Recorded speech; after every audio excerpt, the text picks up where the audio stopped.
ஆசைக்கும் எல்லைகள் உள்ளதா? காற்றுக்கு வேலையும் நல்லதா?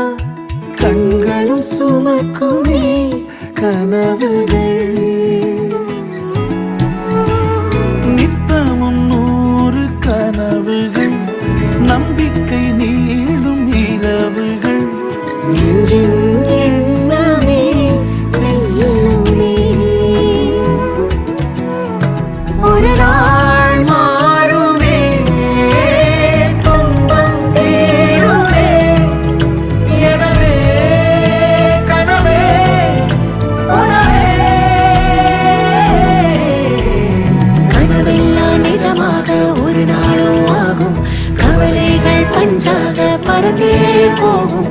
பொழுதெல்லாம் புதுசாக பொலிவாக மாறும்.